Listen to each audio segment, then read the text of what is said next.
ধন্যবাদ। একটি হচ্ছে সংস্কার এবং বিচার নিয়ে, যে আমরা ফেব্রুয়ারি মার্চের মধ্যে আদালতকে বাধ্য করতে পারি কিনা এই বিচার সম্পন্ন করতে। না, আমরা সম্পন্ন করার কথা বলিনি। আমরা বলেছি যে কিছু বিচার হতে হবে দৃশ্যমান, যাতে জাতির মনে আস্থা তৈরি হয় যে বিচারের এই ধারাটা অব্যাহত থাকবে। আপনি বলেছেন পরবর্তী সরকারের ব্যাপারে এই ব্যাপারে কোনো সন্দেহ আছে কিনা।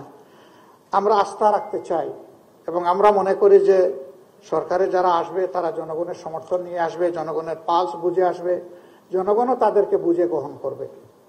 আমরা বিচারকে বাধ্য করে দিতে পারি না।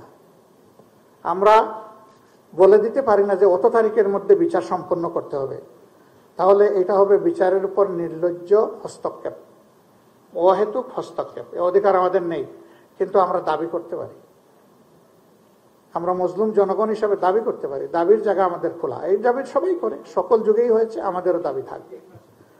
আর আমি এটা বলি নাই যে ফেব্রুয়ারির ভিতরেই ইলেকশন হতে হবে। আমি অনেকগুলা কারণে সেখানে বলেছি যে কেন এই ফেব্রুয়ারিকে চয়েস করা যায়। এরপরে এটা কোরআনের আয়াত নয়, বাস্তবায়নের প্রয়োজনে একটু আগাইতে পারে, একটু পিছাইতে পারে। এর আগেই যদি জাতির প্রত্যাশা পূরণ করে ইলেকশন হয়, তাতে আমার আপত্তি থাকবে কেন? আমার তো আপত্তি থাকার কথা না। আবার যদি এর জন্য আরো একটু সময়ের প্রয়োজন হয়, আমরা 15.5 বছর 16 বছর অপেক্ষা করতে পেরেছি, আরো 1-2 মাস অপেক্ষা করতে পারবো ইনশাআল্লাহ। দেশটা আমাদেরই, ভালোর জন্যই আমরা এটা করব। আপনার নেক্সট কোয়েশ্চন যে অন্তর্ভুক্তিমূলক নির্বাচন নিয়ে কোনো কথা হয়েছে কিনা। অবশ্যই হয়েছে। আওয়ামী লীগের ব্যাপারে তারা জানতে চেয়েছেন কিনা? হ্যাঁ, চেয়েছে। সবাই চাননি, 2-1টা জায়গায় তারা চেয়েছে। আমরা তাদেরকে বলেছি যে আমাদের দেশে কেবলমাত্র একটা গণহত্যা হয়ে গেছে। শহীদের মা শিশুরা এখনো কান্নাকাটি করছে, স্ত্রীরা কান্নাকাটি করছে, আহতরা কেউ কেউ এখনো হাসপাতালের বেডে আছে। আমরা জাতি হিসাবে তাদেরকে আমাদের যে করণীয় সেইটাও পুরোপুরি করে উঠতে পারিনি। গোটা জাতি ট্রমাটাইজড। কারণ জুলাই আগস্ট এই সময়টা সরকার কার্যত গোটা জাতির বিরুদ্ধে দাঁড়িয়ে গিয়েছিল।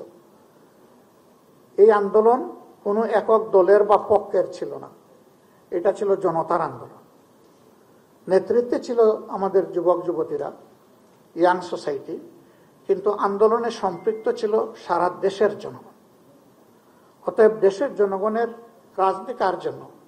রাজনীতি জনগণের জন্য। 2 নম্বর, তারা তো অপার সুযোগ পেয়েছিলেন। তারা একটানা 3টা নির্বাচন তাদের অধীনে করেছেন। সেই নির্বাচনগুলোকে নির্বাচন রাখলেন না কেন? তারা তো নির্বাচনের জান কবজ করেছেন। এমনকি জনগণ তো বলে যে তাদের ভোটাররা, তাদেরকে যারা সমর্থন করে, ওরাও নির্বাচনের প্রতি এতটা আস্থা হারিয়ে ফেলেছিল, তারাও ভোট দিতে যায়নি। This is fact. তো সেই রকম একটা দলকে এই মুহূর্তেই বাংলাদেশের জনগণ গ্রহণ করবে কিনা এবং আওয়ামী লীগও তাদের মানসিকতা পরিবর্তন করেছে কিনা, সেটা বিশাল প্রশ্ন। একথা বলার পরে তারা আর কিছু বলেননি। তারা আর পাল্টা জিজ্ঞেস করেনি এইটা কি ওইটা কি, এখানেই তারা থেমে গেছে। এবং রিয়েলিটি সবাইকে মেনে নিতে হবে। This is reality. রাজনৈতিক দল হিসাবে আপনার সামনে দাঁড়িয়েছি, দোয়া করেন যেন দাঁড়িয়ে জনগণের জন্য কাজ করে। আমাদের অবস্থান আমরা ইতিপূর্বে বহুবার বলেছি, এখন আর নতুন করে বলার দরকার নাই, মিডিয়াতে বলেছি।